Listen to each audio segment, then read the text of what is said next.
We're joined today by Dan Bright. Dan? He's a former resident of New Orleans, detained in the Orleans Parish Prison Building, Temple 3, the night before Hurricane Katrina struck, now relocated to Grand Prairie, Texas. Can you tell us what the Temple 3 building is, Dan? The Temple 3 building is receiving cell. You go there and they hold you up until they put you into a separately housing development. And like she was saying, we were strictly abandoned. And they just left us. When we realized what was going on, it was too late. It was total chaos. The water was up to our chest. You had guys laying in the water trying to climb out of the top bunks. You had older guys who didn't have any medicine who were trying to help. And the way we got out was we had to kick the cell door for maybe like an hour or two. And the cell doors, they sit on this hinge. You have to kick off the hinge. When you kicked it off the hinge, you have to slide out the door. And the Templeton 3 is 2 levels. You had an upper level and a bottom level. The guys on the bottom level was totally stuck in this water. Light was out.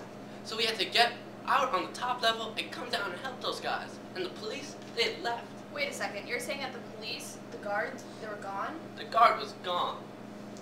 They were only the prisoners? Right, correct. And you were locked in? Well, we had to kick.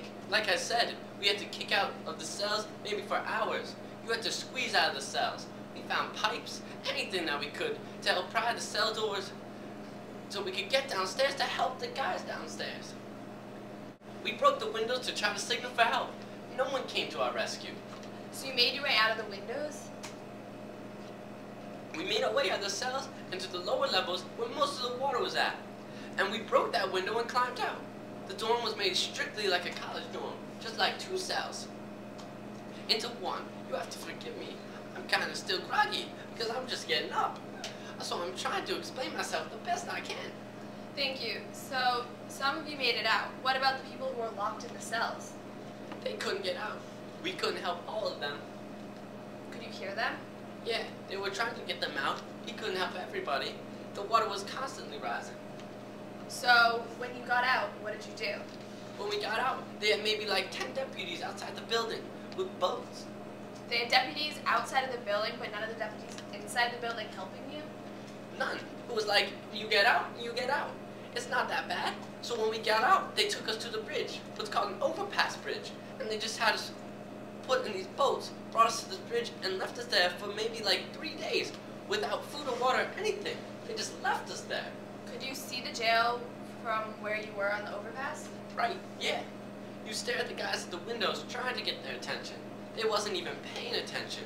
They had guys burning stuff, putting up signs, trying to get any kind of help they could get. They were burning things to get people's attention? Right. What were the signs they were putting up that you could see from the overpass? Help signs. Saying help?